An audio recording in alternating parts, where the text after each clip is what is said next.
Hi guys, cute ফ্যামিলির পক্ষ থেকে আপনাদের সকলকে শুভেচ্ছা। আবারও চলে আসলাম নতুন আরেকটি রেসিপি নিয়ে। আজকে হবে মাশরুম দুধ পিঠা। তা আপনারা তো অনেকে অনেক রকমের পিঠা খাইছেন, মাশরুম পিঠা খাইছেন কিনা তা আমি জানি না। আমি আজকে নতুন রেসিপিটা তৈরি করব। আপনারা ভিডিওটা খুব মনোযোগ সহকারে দেখবেন, শুরু থেকে শেষ পর্যন্ত অবশ্যই সকলকে অনুরোধ করা হলো দেখার জন্য। তাহলে আমি এখন শুরু করব। দেখেন, চুলায় কড়াই বসিয়ে দিলাম, এর ভিতরে পরিমাণ মতো পানি দিয়ে দিব।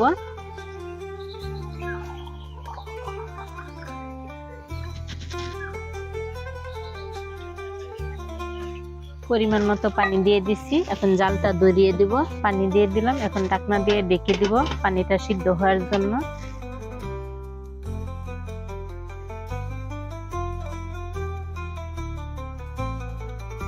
গাইস দেখেন, এই যে 1 লিটার পরিমাণ দুধ নিব।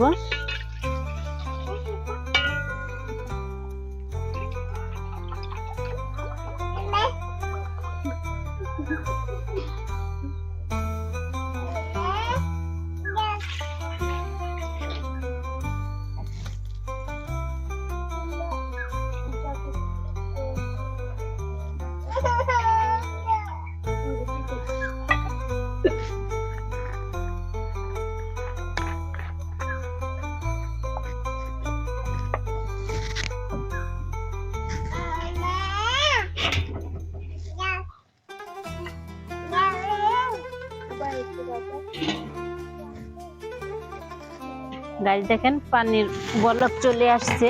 এখন আমি আটাটা গুলে নিব।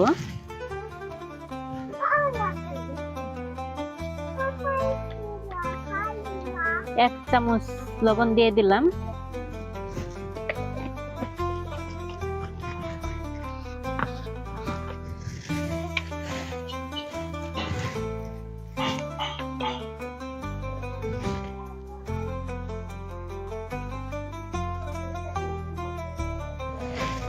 দেখেন, এর ভিতরে এখন চালের গুঁড়া দিয়ে দিব।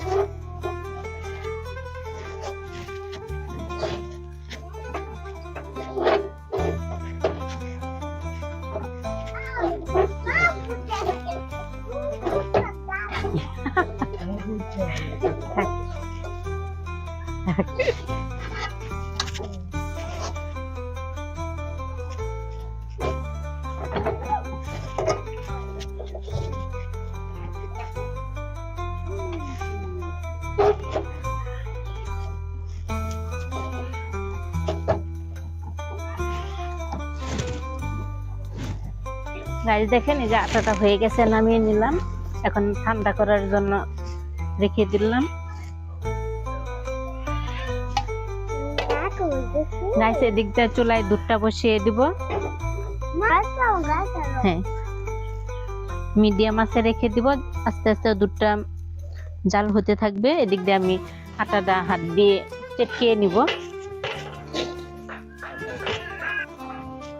গাইস দেখেন, ঠান্ডা হয়ে গেছে, এখন হাত দিয়ে ভালোভাবে আমি গলিয়ে নিব।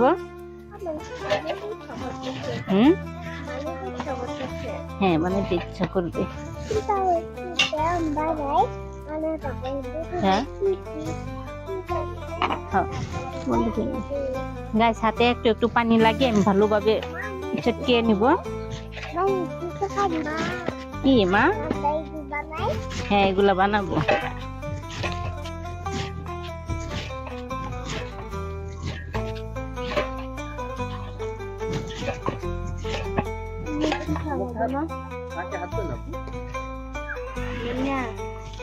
গাইস দেখেন, দলা বানিয়ে ফেলছি। এখন এটাকে আমি ছোট ছোট করে নিব। বানাতে জানি খুব দ্রুত হয়ে যায়। এখন আমি ছোট ছোট মাশরুম বানাবো। তুমি বানাতে পারবে? তুমি সরো, আমি আগে দেই, বাজ দেই।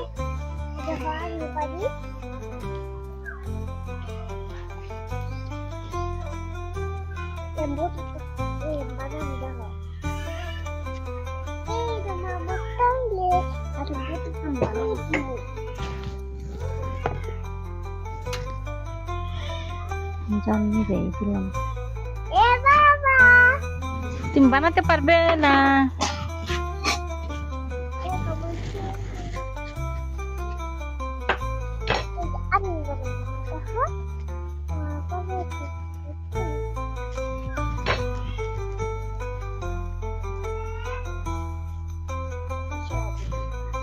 গাইস দেখেন, এই যে একটা বোতল নিয়েছি, কাঁচের বোতল, এটা দিয়ে আমি মাশরুম তৈরি করব।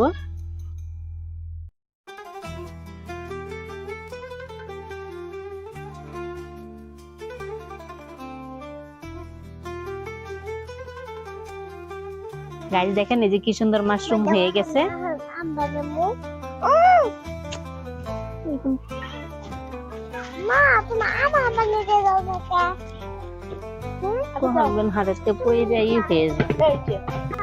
কি খাবে? আগে রান্না করি তারপরে খেয়ে। হ্যাঁ গাইস দেখেন, এই যে এদিক দিয়ে মাশরুম বানানো হয়ে গেল। এখন এগুলাকে আমি রান্না করে নিব। খুবই সুন্দর লাগতেছে মাশরুম গুলো। এখন দুধটা জাল দেওয়া প্রায় হয়ে অনেকটা ঘন হয়ে গেছে। এখন এর ভিতরে কি বাবা, তেজপাতা, দারচিনি, এলাচ দিয়ে দিলাম। এখন দিয়ে দিব পরিমাণ মতো চিনি। গাইস দেখেন, এখন আমি চিনি দিয়ে দিব।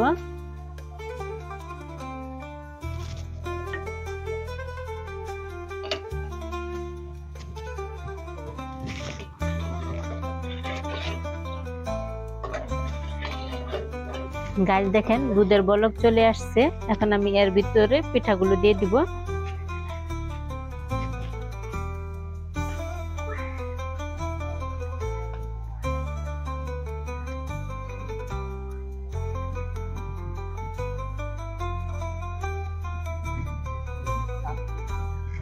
না আম্মু, এই যে দেখো পিঠা দিতেছি, পিঠাগুলো ফুলে উঠবে। গাইস মাশরুম রান্না হয়ে গেছে, এখন আমি নামিয়ে নেব।